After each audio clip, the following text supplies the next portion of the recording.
What is happening, people? We are back. It's Tottenham versus Manchester United this weekend before, yes, and again, another international break, but this one should be good. Tottenham and Manchester United, have both teams turned a corner? That is a real question. And joining me for this opposition preview is the wonderful Andrew from All for United. Andrew, how are you doing? I'm all good, yeah. It's good to be on and previewing the game ahead of Saturday's kickoff. It's great to have you. I mean, tell people a little bit about what you do and your podcast too.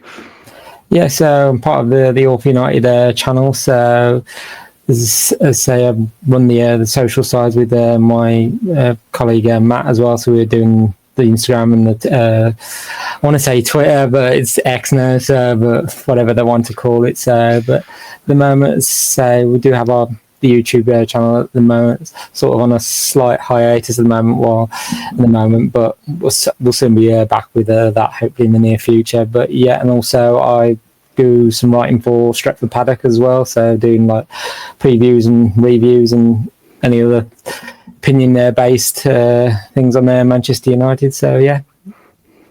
Great stuff. Thank you very much for your time. And as we said, didn't we, in the back room, and you mentioned that this is an early kickoff, so it could go either way. You know, It could set you up for a great weekend, or the vice versa could ruin it. Yeah, hopefully we're not being miserable at the end of it. So, no, exactly. Yeah, we will see indeed. But thank you, Andrew. If you're listening via audio, so podcast platform, don't forget to drop us a follow and a 5-star review. If you're listening on YouTube, please do like and subscribe. Whatever platform that you are listening on, let us know, what time of day it is and where you are listening from. But let's get straight into it. Andrew, if you don't mind, I want to go over like a season review so far on Manchester United, because in the Premier League, you find yourself 8th with 17 points from 10 games, a positive 1 goal difference. You got 1 point off 4th place, which is interesting. But again, you can look at the other way and go, you're a couple of points off 11th or 12th. So yes, how close things are. But you've had 5 wins, 2 draws and 3 defeats in the league. Then the Carabao Cup, I'm sorry to bring it up, you're knocked out by Grimsby on penalties in round 3. So what are your thoughts overall so far, Andrew? I think the season's been one of, say, peaks and troughs, but I'm hoping there's some light at the end of this tunnel, because it seems like we are starting to turn it around. So, let's say in the last 5 games, so looking at it, so 3 wins, 1 loss and a draw. So, but just in the last 4 games, we seem to have, just picked it up, and just things seem to be, starting to settle down a bit now. And I'm just, I feel like our greatest strength at the moment is our ability just to grind out results, even though we might not be playing our best football. But just the weekend just gone against Forest, it just highlights still a few issues which we know that are there, like the control within the midfield and vulnerability at the back as well. Kind of a little bit like Spurs, we're all great in the attack, but still can be got out defensively. So we look great when we're on the break, but it just feel like we seem to be a bit less convincing when we're dominating possession, but against a high quality one like Spurs as well. So, but yeah, it's just it's a solid start from United. I'm just looking back to the beginning of October when media reports saying Amarin's on very thin ice and he's going to be 1 game away from being let go. But I looked at that table beginning last month. I thought it doesn't look as bad as what everybody says it is, and I'm just like, a few wins under our belt and we can start shooting up the table, which we have. And I mean, that result at Anfield was just like, it just really just elevated all the confidence in the team as well. So yeah, I'm just say it's a solid start, but I don't think we're going to be pushing for the title.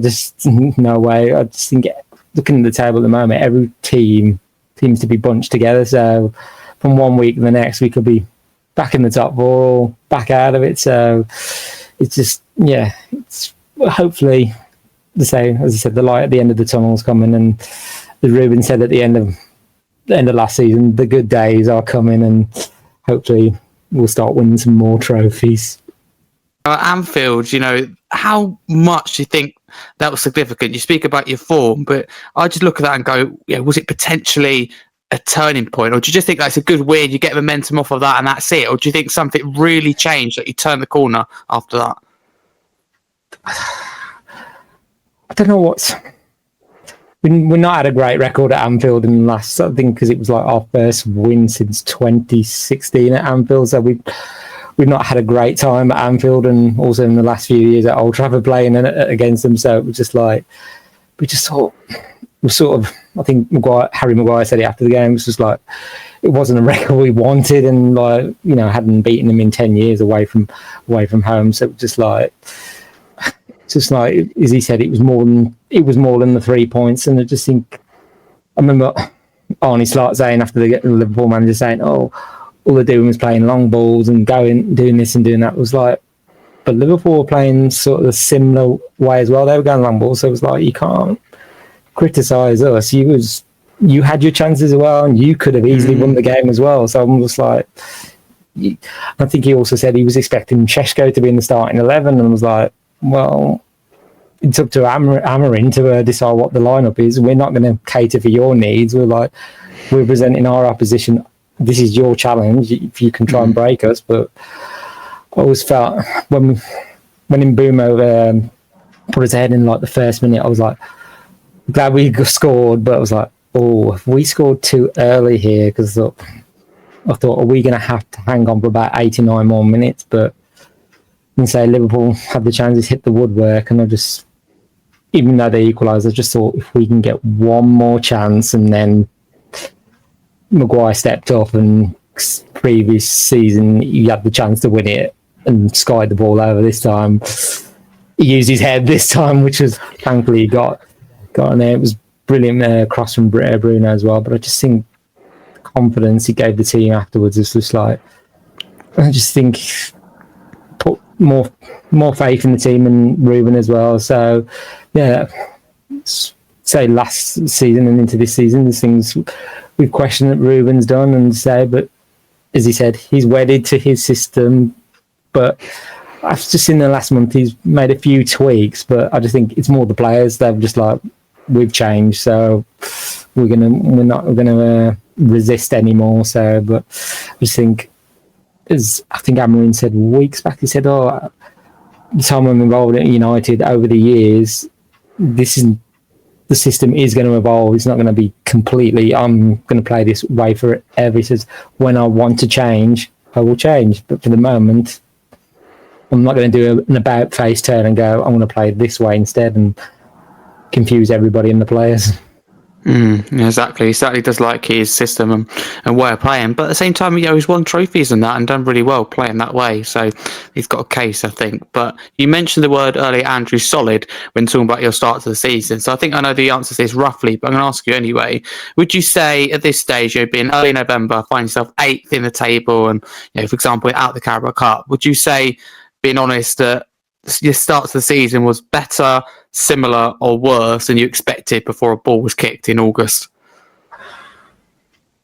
It's a tough one, because it can go from one extreme to, it depends what happens on Saturday as well. But I just given the way, I just think, I was going to say, it's like baby steps in the moment. Really, we can't just go full throttle. We've got to just take our time. Okay, there's going to be ups and downs, and I just think that very first game of the season against Arsenal, even though we lost coming out of Old Trafford, I think most of us were all happy because the performance was put in.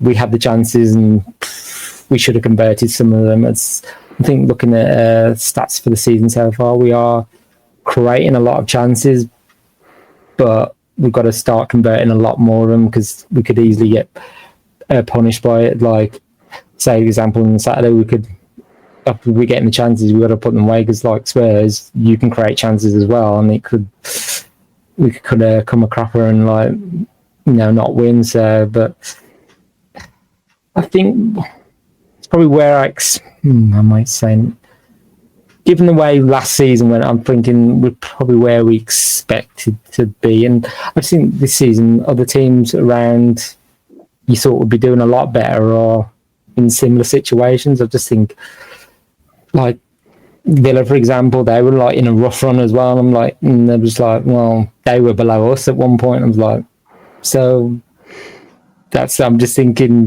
there was more pressure on Ruben than Unai Emery. Well, I was just like, well, they're having a worse run than we are, and they were near the bottom. So, but yeah, I just think it seems like the league table's settling down at the moment, but it just, come the end of this weekend, we could all be swapped round again, and we could be like, we could be further down the table, further up, or we could still be in the same position. So, who knows? Thank you, Andrew. But do you think not being in Europe, of course, now at the League Cup as well, do you think that in a way, it sounds like maybe wrong to say it, but it's a positive like for your league form anyway, because you can focus on the league. They always say, don't you, for managers, like to juggle two competitions. So do you think that could benefit United and Amarin just solely focusing on the league? Yeah, I think because you said like it'll be once a week we're playing. So yes, losing Spurs in the Europa League final was not nice and a bit annoying, and it's probably one of the worst finals I've ever watched us be in, and it wasn't the great. I don't think it was the greatest match ever watched, but you were the ones that scored, and you were the ones in the Champions League now, and losing to Grimsby Town and the Carabao Cup was just, I just think, a blessing in disguise for both of those results. It's just like, I just think maybe you just need it. Sometimes you just got to go a few steps back to come back forward even further as well. Just think once a week's going to help on the training pitch, and him getting his ideas through to the players as well. That's why I think in the last month or so, I think it's made slightly tweaks, and I'm going to go a bit more direct, a few more long balls. It's not going to be entirely all that way. There's going to be all the ways of playing as well. But I just think, that time on the training pitch is going to do them the world of good. And let's say even like the FA Cup coming in January, that's on the weekends as well. So it's not like the FA Cups, I think, was it a few years ago, some of them were in midweeks as well. So it was not like we're going to have to fit in like some midweek games. So yes, it would have been nice to be in Europe, but I think if we had won that Europa League, it would have been papering over the cracks, and the squad we've got at the moment, don't know whether it could have coped with that run of games. I'm just thinking, would something have suffered, the Champions League or the league forms there? And I always think the league is the bread and butter. You need to say, if you want to get into Europe, you've got to finish in those European places. So the league is where it all starts for us. But now Ruben's doing a good job, despite it's a lot of pressure for him. Like I say, United job is, it's one of the toughest to take on. So he's here, and hopefully he gets the time. Like Sir Jim said, 3 years. So, but we will see. It's a results-based business. Absolutely, and like you said, there's a lot of scrutiny, isn't there? Being Manchester United manager, but I like that they've given him time, because, like, use my club Tottenham as an example. If you went through, like I've said with Thomas Frank, like even if you go back, and we lose a couple of games, like when things got tough, I go, give an example like Copenhagen, if we'd lost and then lost to you this weekend, seriously, there'll be some suggestion he should go in the international break. We are like Chelsea nearly in the aspects, and also Watford outside the Premier League, not quite as bad, but that really instinctive with get rid of managers. So I think you give Amarin 3 years. I think that's absolutely fair. Do you think there's any case scenario like that he won't get that full time? Like maybe, where do you kind of see like the club going, look, I can't give you 3 years? Is it hanging in that kind of the bottom half of the table? Is it going further than that? How do you kind of view that? It's obviously, as I said, just its results, mate. I'm just thinking if the results, if we didn't have those results in October, would Sir Jim and the board have gone, we can't carry on much longer? But I just think, I remember Jason Wilcox, our technical director, and Omar Barada, the CEO, saying, well, we hope we will have the time to turn it around, because I just think we've been on this merry-go-round before, and I just think us fans are not, we just don't want to keep like a new manager comes in, seems to be all going all right, then it all goes bad again, and then I was like, oh, here's another new manager coming in. But I just think Ruben needs that time to build the squad he needs, because some of that squad now is, let's say, it's a mixture of some of his signings and previous managers. So I just think he needs that time to obviously work with those players, whether those players that are from previous managers, whether they're going to work out, or he needs to move them on and bring in the players that he feels are necessary. So that I know from reading the interview from Jason Wilk, he said, well, we're looking at the recruitment right now for looking ahead as well for the players that are the right fit for the club as well. We're not just, I think what he said, we're not building a Harlem Globetrotters team. We just want the right players that are going to fight for that badge, which is what we want as fans as well. So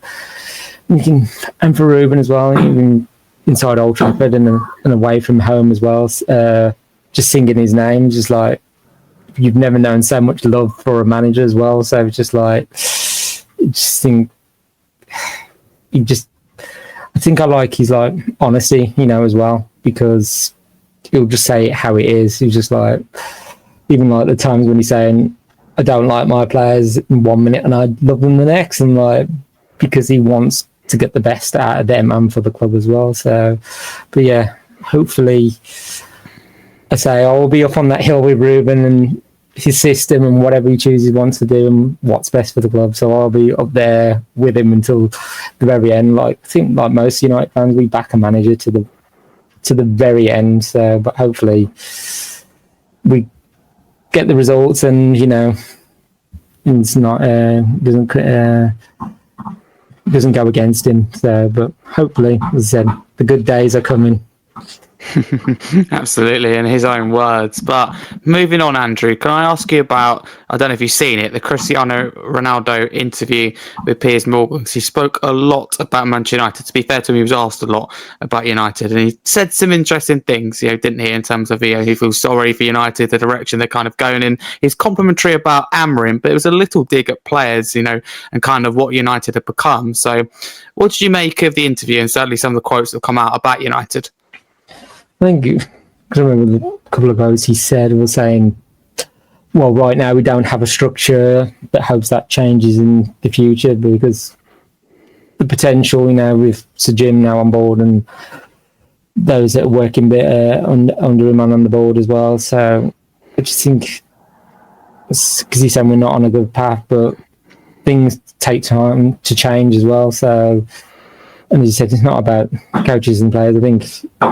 I think when he left, he was like referring to those above as well. Okay, he didn't have a good relationship with Ten Hag in the end, but I think with Ronaldo, the same with Ruben as well. He's just saying, you can't perform a miracle. Well, I mean, if we ended up winning the league, well, you never know in this Premier League, but if we ended up winning the league at the end of the season, which it would be a near-on miracle, but I just want us to be playing, good football, and obviously start to try and compete again, within the top four. I mean, my heart would love to win the Premier League, but my head says we're not there yet. But I just think Ronaldo, I know he loves the club, and as I said, he always wants the best for us, and I just think when he left the second time, it was probably right anyway.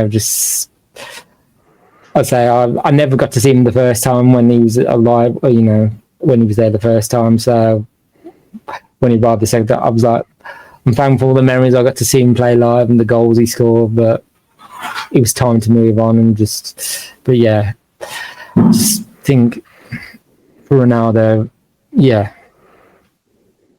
he still loves the club. So I'm sure we'll sing his name one day again for him.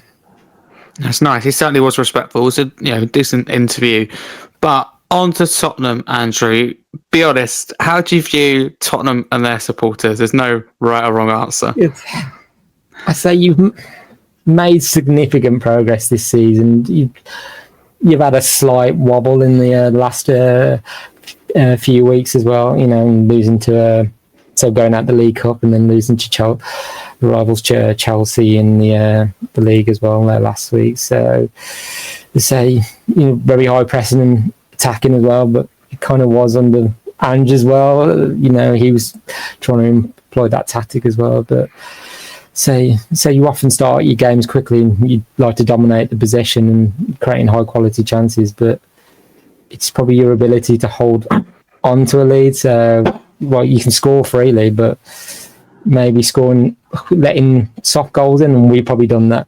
Well, we have done that this season. We've let soft goals in, but where you've had potentially 3 points in your hand and you let it go into one or nothing. So I think for the weekend, I think both teams have got chances to score, but then which defense, Marvin makes a mistake. So, but yeah, I just think Spurs I think we're both in transitional periods. You're getting used to Thomas Frank and his style of play that he wants to employ as well. So, and I remember seeing after the Chelsea game, because I know our players, they go around the stadium and acknowledge the fans that have turned up, and two of your players decided not to do it, and was exchanged with Thomas Frank. But that's up to those players. Where I get they felt disappointed by the loss, but in some ways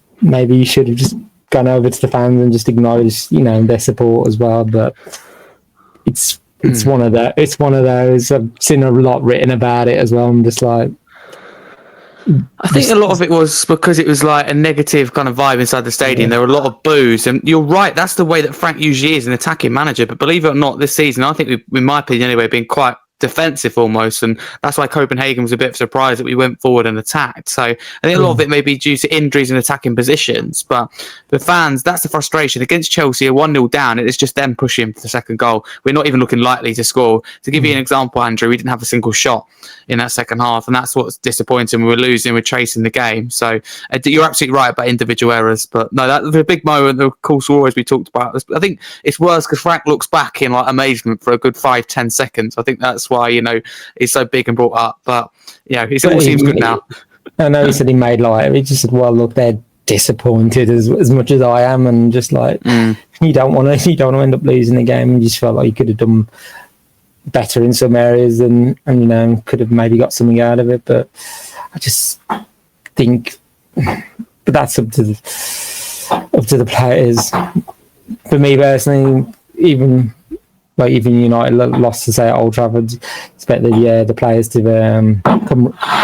come round and just acknowledge that we've been there to support it, depending on how many is left inside the stadium. So as well, but just to say that, well, we can see that you're supporting us. But yeah, for Tottenham, just feel like it's, I don't know, you say similar starts the season. It's like some peaks and troughs, and you just trying to find your way. And let's say it's Thomas Frank's first full season.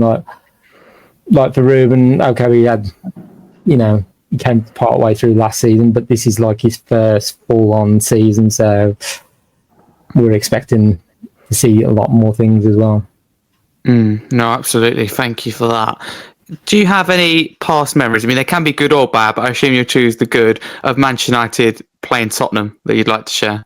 I'm just trying to think, was it a couple of years ago when I did Tottenham away, when we won 3-0? Cristiano scored the first goal from that volley as well, and then, if I remember rightly, it was Edison Cavani and Marcus Rashford finished the game off 3-0. And I think, if I remember rightly, because Ollie was in charge, but Nuno was in charge of that game as well. And sacked after.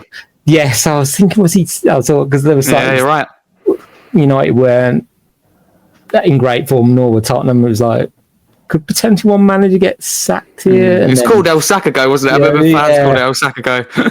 And then I'm sure Ollie went weeks later as well, because we lost to City, Liverpool, and then Watford was his final game, which I was at. And I remember thinking at the time, I was like, just for your own sake, maybe to go, just to get out of this pressure cooker. But I'm just trying to think of other memories, especially. I've got one, if you don't mind. Like, I think it was Ronaldo who scored a hat trick. I think at Old Trafford.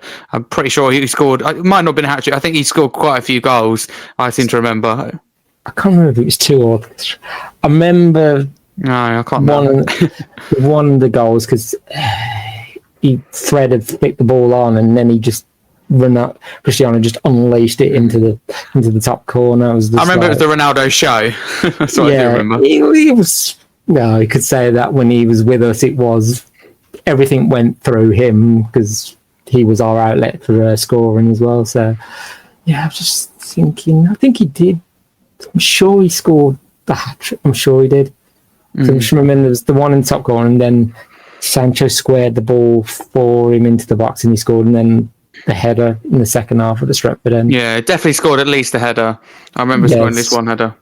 So I'm just trying to think throughout and go into games. As I say, you've had a few wins at Old Trafford and left us all in being very disappointed with our own players and their performances as well. So, say Harry Kane and others. I'm just thinking, was it in the COVID times where you won? Was it 6? You scored 6 past us? I'm trying to remember. Yeah, it was 6-1 at Old Trafford, wasn't it? Because you took for a penalty, I remember, and it's just like thinking, "Oh God, here we go!" And somehow we won 6-1. So I remember that as a significant one as well. But good job there was no fans. Yeah, I'm looking way back. I'm just thinking like back in this might have been in the 2000s where we were 3-0 down at Tottenham and then we hit 5 goals in like the second half to come storming back. That's one game from the history book, so definitely remember as well. So, but yeah, let's say there's always goals in these games, and it's like, I don't know, it's almost like a chaotic style when we play each other. It's just like we seem to just open each other up and just like, well, it's almost like who's going to score the most? Well, you wouldn't have thought that in the Europa League final, the way both teams playing in that. I was just like,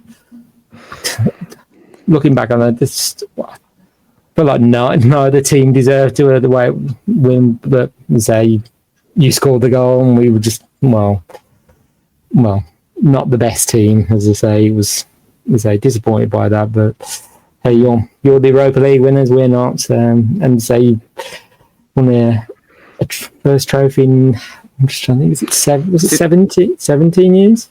Since the last one was 2008. So to give you an idea, Andrew, it's before I was born. So it feels like an age ago. Crazy. Yeah, makes me feel old now. Yeah, it's been a little while for Spurs, but we did end that trophy right. I feel like the trophy drought. But can I ask? If I said to you, look, you have to take one Spurs player at United, like. You can't choose to take none, you can't choose to take more than one. Who would it be? Who do you think fits in the United team?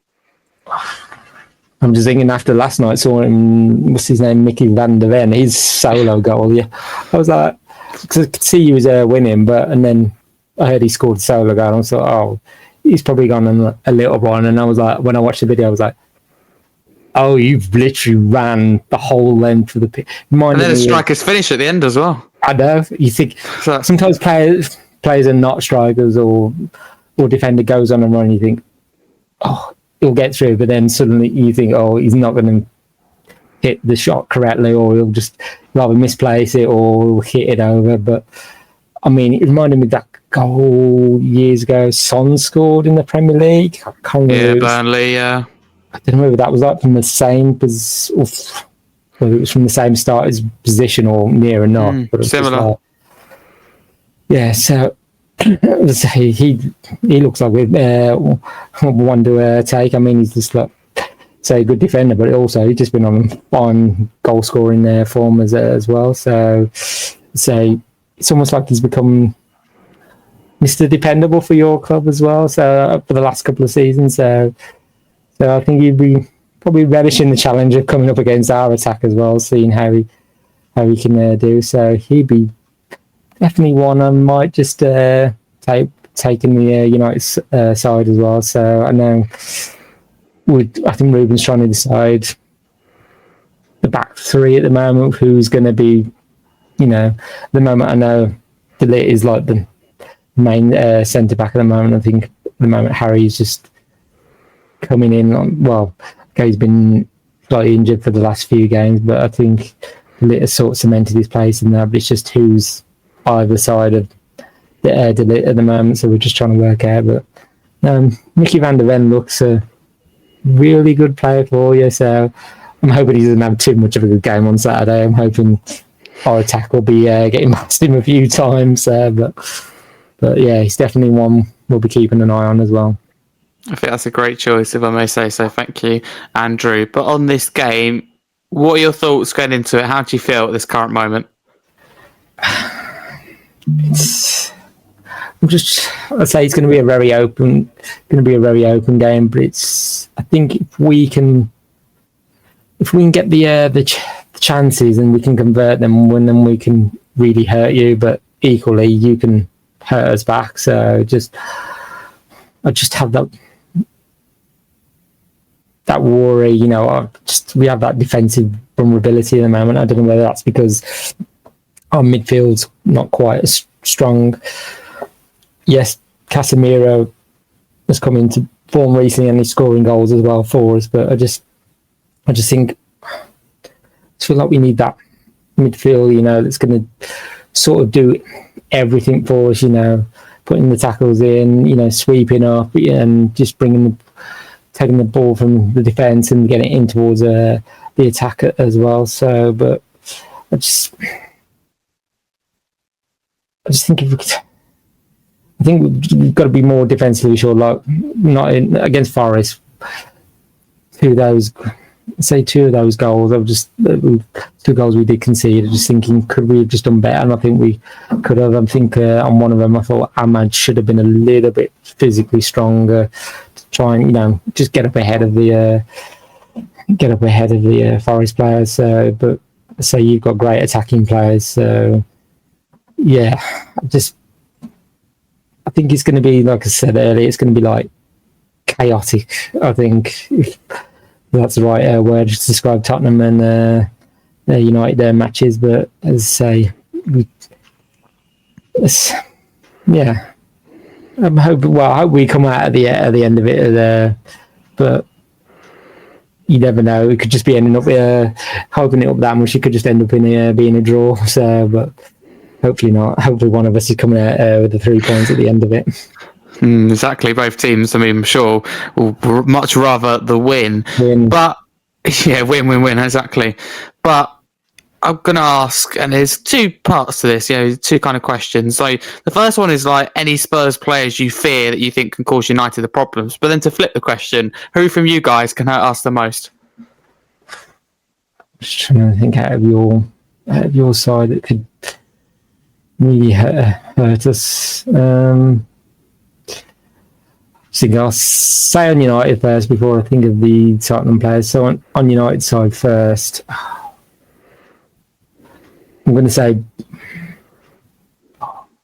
I'm flipping between two players here because you go with more than one. It's fine. Yeah, I was thinking Brian and Mbeumo has been just really, really good for us this season as well. So it's just the way he's his pace and movement. He's one of the fastest in the league, and he's constantly making sprints and off the balls runs. And him and Ahmad seem to have struck up a good relationship. So if Ahmad's on the attack, then Mbeumo will just slightly drop back into the more defensive role, so he will come back and help out as well. So even though he's predominantly playing as a winger, he's cutting mostly on the left, and his intelligence allows him to operate in many different forward positions as well. The other player I was thinking of is Mateusz Cunha as well. So I just think something about him that just, I'm going to say like any factor, when he gets on the ball, he just, his energy and passion where, you just gets you off your feet, and you just think, okay, he's only scored one goal for us so far, but he's just shown signs of being a goal threat. And as he adapts more to the team and United, he will hopefully build that chemistry with his teammates further as well. So, but he's definitely got room for growth as well, and so he's definitely it's just his close control with the ball as well. You know, he can literally go on, a run with the ball as well, and linking up with the play as well. So, and also just hold, being like press resistance. I remember Liverpool away where he's just holding on the ball, and the Liverpool player was all over him, and just managed to scoot out of it and draw the foul, which is what we want. You know, somebody that's just going to try and do everything for us. But yeah, so I'd say from those are the two players that could definitely Mbeumo could have an influence on the game. So hopefully, them two are going to put some moves together, and we can get the win over you. In terms of your squad, I'm just looking through your squad now. I would say Kudus, but I don't know if he's going to make it or not. It's not 100%. Last we heard from Frank was literally a 50-50. But if he's fit, I think he's been, well, in my opinion, has been Tottenham's best attacking player so far this season. I'm just thinking, I think he's injured at the moment. Just looking through your injury list, and I was just trying to see who's still. I was going to say, I would have said Kulusevski, but I can see he's on your injured list as well. So just say I've had a few that have been good. Kudus has been the best, but Mwani's looked okay the last couple of weeks. In fact, he's done quite well. I think Odebear's showing some promising signs. I mean, not being funny, but Van der Ven's our top scorer in all competitions. I mean, it tells you two things. One, the goals distributed and the defence is doing really well, and Van der Ven in particular is doing well. I think it also tells you that no attacker really has stepped up to the table massively, apart from Kudus with all his assists. As good as we are attacking, and you're right, we have lost a lot of that since Frank's come in. I think he prioritised the defence, which I'm not surprised amount of goals we conceded last year, but we're not quite the same force attackingly. Yeah, I would say it's one area you want to shore up first is the defence, because for all the goals you can score, if you concede him more than you was actually scoring, then you want to sort the defence out first. So he could be one to say Brennan Johnson. He's always could be a one to watch on Saturdays as well. So just could have an influence on the game. So hopefully not, but I just can see he might be like he did in the Europa League final. So hopefully he doesn't come back to haunt us again. So, but he could be the one to watch. And I just think in terms of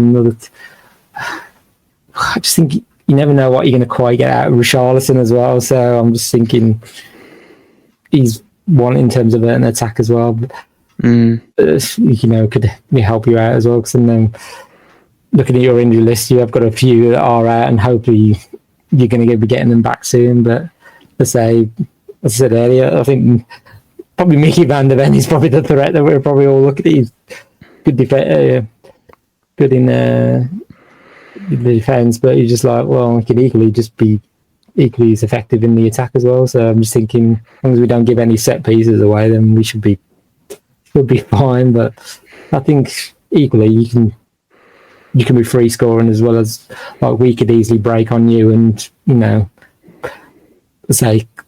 put it all together and click and then be devastating on the attack. So yeah, that's the thing. Those would be some of the players I'll be looking at to watch for in the game Saturday. Okay, good stuff. Appreciate it. In terms of lineups, we get on to what you would do if you were the United manager, but what do you think Amrin will actually go with first? So if you don't mind talking us through 1 to 11, your predicted United team. Well, Lamans is definitely settled on the being number one now. So as I say, we needed.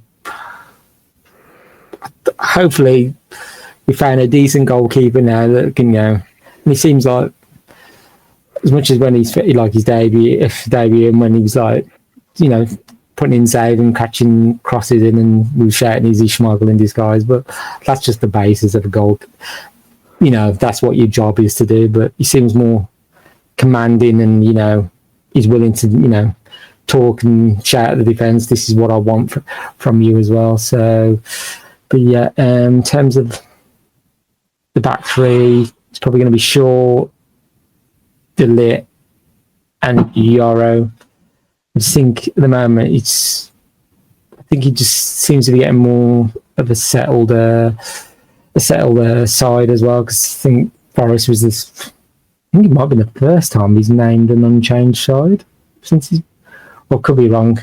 But it feels like forever since he's named an unchanged side for the 2 games running. So, but yeah, just thinking who else.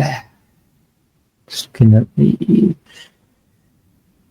Just thinking who's going to go on the right. So Amanda will be right wing back as well, and then into the midfield. I think it's going to be Bruno and Casemiro as well, and then who's going to play on the. I'm trying to think. Yeah, you put Delau on the left wing back as well. So Bumo and then Kuna, and then I think he might go with. Just thinking, would he keep Šeško in? I think this could be Šeško's game to actually get a few goals as well. Because I just think, I know he's had a bit of criticism of late, especially from Gary Neville saying, "Well, he needs to be scoring goals." Well, I'm like, you've come from a different league, and yes, he's adapting to his new teammates, and yeah, he's scored a few goals and he's had an assist. But Gary Neville's like criticising for the lack of goals, and his goals will come with time. Like players from other leagues that have come from different countries and taken a while to settle in the Premier League. So I just think, I think he might just name the same side that played against Forest and against Brighton. So I just think that consistency there with the team as well. So they're all used to playing with each other, and hopefully we can go nick the result at Tottenham. Hopefully not. Actually, I will say that. But no, thank you very much. Anything you would change though, if you're in Amarin's position? I mean, would you change the formation in this game? Would you change the personnel? But I was going to say, I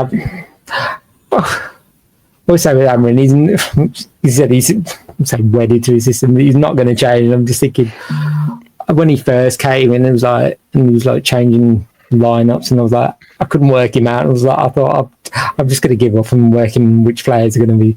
I think he's just. I'd like to see Harry Maguire try and get back, somewhere fitted in, but it's just. But then you put him where Matthijs de Ligt is as well. But it's just. But then it's a good option to come off the bench as well. I just think. I hope, the Kobe Mainu as well. It's one player I'd like to see get back in the first team as well, but it just, with Casemiro's form at the minute, he's, Ruben's turning to him and making him the first choice, but just when Kobe's come on, I don't think he's shown enough yet for warranting the start, but we know what he's capable of, and just, I get his frustration why he's not starting, but when you do come on, you've got to show what you potentially can do, and it'll, make Ruben think, you're an option to start now. So, but let's say we're just got to get that. Say our attack looks much better than it was last season. It's probably the midfield where we need to, strengthen down as well. So Bruno's, slotted into a much deeper role, which he seems to be adapting to and thriving as well. So I'll say with Bruno, he'll play anyway. When he's even gone down in games and it looks like he's injured, he'll just get back straight up. I always say Bruno would go out there on one leg and he'll try and do something for us. I don't think he's thinking in that all the appearances he's made with us. I think he's missed 17 odd games, and that's through suspension, and don't think he's not really had any injuries, so that's how consistent he is. So it seems like a settled side at the minute, so kind of don't want to change anything because we're sort of in a good run at the minute, and I'm just like, you don't want to make too many changes and then it risks upsetting the balance of the team as well. So I'll be like, if I was Ruben, I'd keep it the same at the minute. Yeah, fair enough. Back your manager. That's what I like. But on to score prediction. Firstly, would you take a draw? And secondly, please give us your score and scorers. It's Stuff. I don't want to take them. I don't want to. No? It's like drawing against Forest because we took the lead and then we ended up drawing. But I was like, okay, we didn't lose. Yes, it's a point, but I was kind of disappointed because we took the lead and we're like, no, I just looking at that Premier League table. I'm just you kind of want to because I'm just thinking if we win, well, potentially back in the top war, but it depends where all the other results go. So.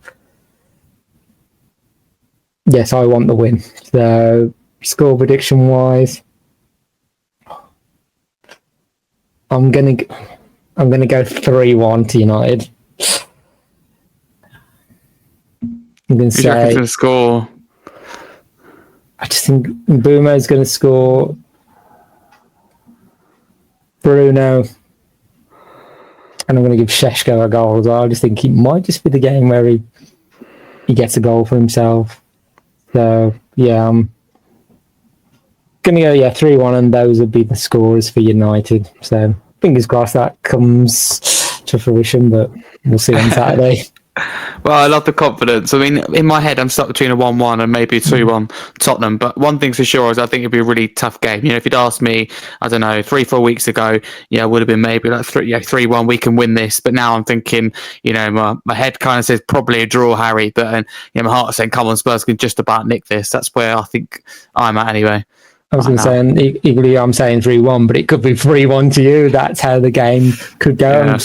Was it last season in the Carabao, that game that ended 4-3? Just crazy. The way that game went, we could have either won it, and when we thought when it was 4-3, it was like we had the chance to make it 4-4. It was like, well, I mean, how crazy the game was. It was literally crazy, but I think Ange versus Amrin was just like something else. I mean, just two stubborn managers. You knew how they were going to play, but you couldn't stop them from scoring. That's what I just loved about it. I don't think it's quite the same. We've got someone a bit more, maybe sensible coach now, but what a battle that was between two great teams and two great managers. Yeah. But then for the Europa League final, Ange did change to be a bit more slightly defensive, so he was. But did. Both teams. First time over 2 years. They're both teams. Well, we knew towards the end of last season it was Europa League or it was nothing. We all knew that's what we were aiming for. So, but yeah, it was just the one time didn't expect. He thought, and she changed on the final. I was like, no, you're not going to be all out attacking. And I think I remember him saying after that 4-3. I'm sure he said it in the post-match. Oh, are you not entertained? I think he said in the. That's it. Yeah. He was like, because I think I can't remember who was one of the pundits. It might have been Jamie. I think it might have been Jamie Redknapp or someone like that, and saying about just the craziness and the chaos. But then Mandy's like, "Did you not enjoy the game?" Yeah, from a neutral point, we're not for. Okay. The Tottenham fans, you loved it, you won, but for us, we were just disappointed we didn't, end up winning it ourselves. But yeah, one of those. But let's say it could be a free scoring game Saturday, or like you said, it could just end up being a draw. So, you just don't know. we have to see what happens. That's where that season's gone. We just look at the table, we just think. You look from from 10th to the second, it's just 4 points between 10th and second, and we could be, down a few more players, we could be stuck where we are, or we could be above you. Who knows what's going to happen? Or you could be in the top four yourself. So yeah. Anything's possible. That's the thing at the start of the season. It's never quite this tight, I don't think, but it is very tight nonetheless. But Andrew, can I end with some end of the season predictions? I'll start with your club, Manchester United. If put your neck on the line, where would you finish in the Premier League this season? If we do well, as I say, seeing the signs of the light at the end of the tunnel, we can just get that consistency, and converting those chances in game and putting actually a long runner together, wins. As I say, fifth is still the Champions League spot, so as long as we finish. I know, I'm just like, I want to be in those Champions League places, but I'm just thinking all the teams that are all fighting for it as well. So I'd say, because I want to be in the Champions League. So if we can finish, fifth and be in those Champions League places, it would be I think it would be a good season, Ramin, and also if we can go, we've got the FA Cup as well. It would be nice to go on a decent run, and if we could reach the past 3 years, we reached the final 2 of those years, so we'd go on another maybe run and maybe even win that. So it'd be a good season. But I say progression wise, and I think those above in United would be like, it's the Champions League qualification we want to aim for. So let's say I've been building towards future season as well, and like competing for the title again. So I say my heart would like us to be up there, but I know my head saying where the team is at the moment, it's just like, it's baby steps at the moment. So we just keep building and then just work our way back up to the top. Lovely stuff. I think you'll get Europe probably, but I'm not sure, like, in my opinion, what form of Europe that would be. I have in my head 6th to 7th as where I think, pushing that outside of Europe. But, it's difficult because, again, that answer is a lot different than I would have given you just a few weeks ago, where I probably went, Man United, maybe just, 8th or 9th. It just changes so quickly to the point where now, like, we're having this conversation, can United, win the Champions League? I mean, I think the fact that Ronaldo's even being asked about United winning the league is, something to really show that United have turned a corner. But Andrew, with my club, Tottenham, where do you think they'll finish in Thomas Frank's first season? It's kind of like the same as United at the moment. You're in transition at the moment, just like you say, for all your attacking intent and purpose, it's just like you probably a bit like this can go from one extreme to the other, and like you say, you've been so far this season, you've been good away from home. It's just the home form, just been not quite there, but it's putting that consistency together. So